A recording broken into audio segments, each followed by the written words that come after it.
Assalamualaikum warahmatullahi wabarakatuh. Nama saya Oliver Tagilinas dari kelas IA reguler NIM 20200510036, ingin menjelaskan tentang tata cara bacaan sholat. Yang pertama yang kita harus ketahui adalah rukun sholat terlebih dahulu. Rukun sholat terdiri dari dua, yakni rukun fi'li dan rukun qauli. Bacaan yang terdapat dalam sholat termasuk rukun qauli. Penjelasan rukun sholat secara terperinci terdapat pada penjelasan Imam Abu Suja dalam matan Al-Gayah wa Takhrib.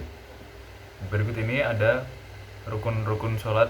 Pasal rukun-rukun sholat ada 18, yakni yang pertama ada niat, lalu yang kedua berdiri bagi yang mampu, yang ketiga takbiratul ihram, lalu membaca surat Al-Fatihah di mana Bismillahirrahmanirrahim merupakan bagian dari ayatnya, kemudian ruku, kemudian tumaninah, kemudian bangun dari ruku dan i'tidal, kemudian tumaninah lagi, lalu sujud, lalu tumakminah, duduk di antara dua sujud, tumakminah, duduk untuk tasyahud akhir, membaca tasyahud akhir, membaca bacaan shalawat Nabi SAW saat tasyahud akhir, salam pertama, niat keluar dari sholat, tertib, yakni mengurutkan rukun-rukun sesuai apa yang telah dituturkan.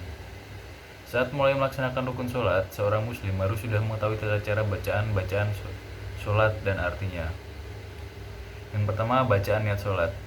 Niat dalam melaksanakan sholat sesuai dengan sholat yang hendak dikerjakan dan jumlah rakaat, serta dalam posisi makmum atau sebagai imam maupun melaksanakan sholat secara munfarid atau sendirian.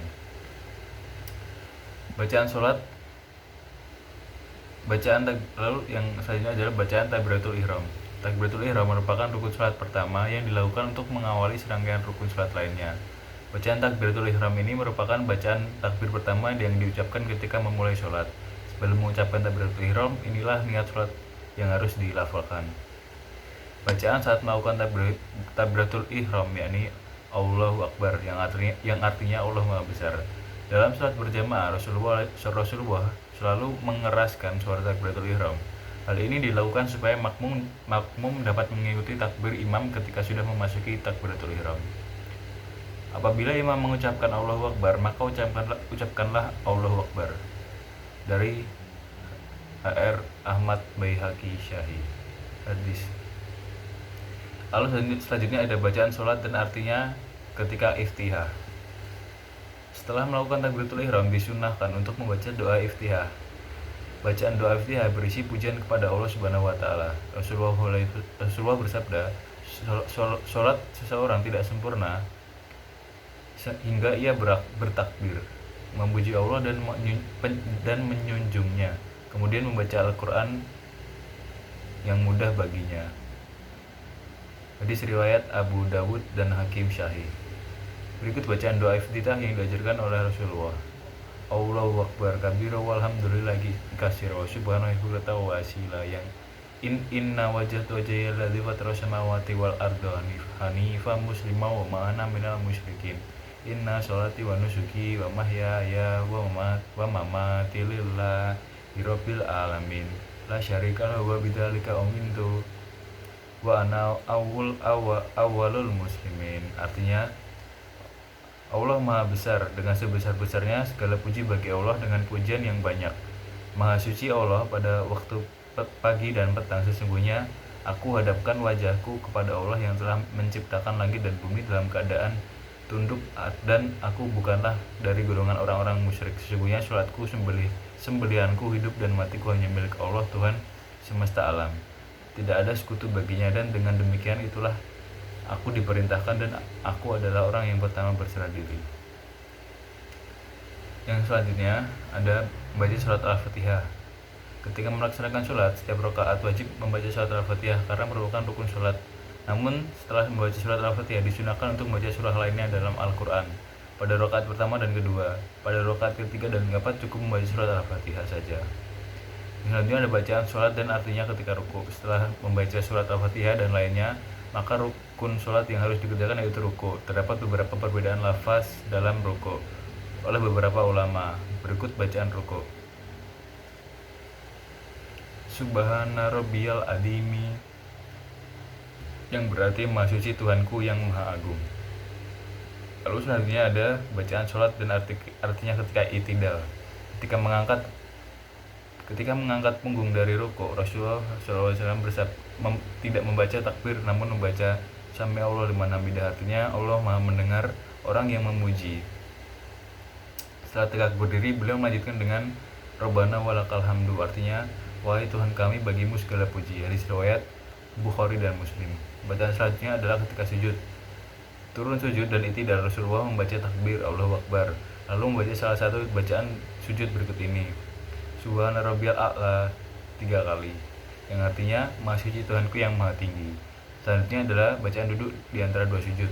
Dari sujud kemudian duduk, Rasulullah juga membaca takbir. Adapun sewaktu duduk ia baca adalah sebagai berikut: Allahumma firli warhamni wajburni wahdini warzuqni, yang artinya ya Allah, ampunilah aku, kasihanilah aku, penuhilah kebutuhanku, berilah aku petunjuk dan berilah aku rizki. Dari riwayat Abu Dawud. Yang pertama ada tasyahud awal. Bacaannya Atahiyatul barakatuh salawatu thayyibatulillah, assalamu alaika ayyuhan nabi wa rahmatullahi wabarakatuh, assalamualaikum warahmatullahi wabarakatuh, asyhadu alla ilaha illallah wa asyhadu anna muhammadar rasulullah, yang artinya segala penghormatan, keberkahan, selawat dan kebaikan hanya bagi Allah. Semoga dalam sejahtera selalu tercurahkan kepadamu wahai nabi, demikian pula rahmat Allah dan berkahnya, dan semoga salam sejahtera selalu tercurahkan kepada kami dan hamba-hamba Allah yang saleh. Aku bersaksi bahwa tiada Tuhan kecuali Allah, dan aku bersaksi bahwa Muhammad adalah utusan Allah. Hadis riwayat Muslim. Yang terakhir adalah bacaan tasyahud akhir. Bacaannya seperti ini: Attahiyatul lillahi wa sholawatu wa thayyibat, assalamu alaika ya nabi wa rahmatullahi wabarakatuh, assalamu alaina wa ala ibadillahi sholihin, asyhadu alla ilaha illallah wa asyhadu anna muhammadan abduhu wa rasulullah, Allahumma sholli ala Muhammad wa ala ali Muhammad kama sholaita ala Ibrahim wa ala ali Ibrahim innaka Hamidum Majid, Allahumma barik ala Muhammad wa ala ali Muhammad kama barak ala Ibrahim wa ala ali Ibrahim innaka Hamidum Majid. Artinya segala penghormatan, sholawat dan kebaikan-kebaikan hanya bagi Allah. Semoga salam selalu tercurahkan kepadamu wahai Nabi. Dengan demikian pula rahmat Allah dan berkahnya, dan semoga salam sejahtera selalu tercurahkan kepada kami dan hamba-hamba Allah yang soleh. Aku bersaksi bahwa tiadalah kecuali Allah, dan aku bersaksi bahwa Muhammad adalah utusan Allah. Ya Allah, berilah rahmat kepada Nabi Muhammad dan keluarga Nabi Muhammad sebagaimana Engkau telah memberikan rahmat kepada Nabi Ibrahim dan keluarga Nabi Ibrahim. Sesungguhnya Engkau maha terpuji lagi maha mulia. Ya Allah, berilah hamba-Mu keberkahan kepada Nabi Muhammad dan keluarga Nabi Muhammad sebagaimana Engkau telah memberikan keberkahan kepada Nabi Ibrahim dan keluarga Nabi Ibrahim. Sesungguhnya Engkau maha terpuji lagi maha mulia. Hadis riwayat Bukhari. Yang terakhir adalah bacaan salam. Assalamualaikum warahmatullahi wabarakatuh, yang artinya semoga keselamatan dan rahmat selalu melimpah kepada kalian. Hadis riwayat Muslim. Sekian dari saya. Wassalamualaikum warahmatullahi wabarakatuh.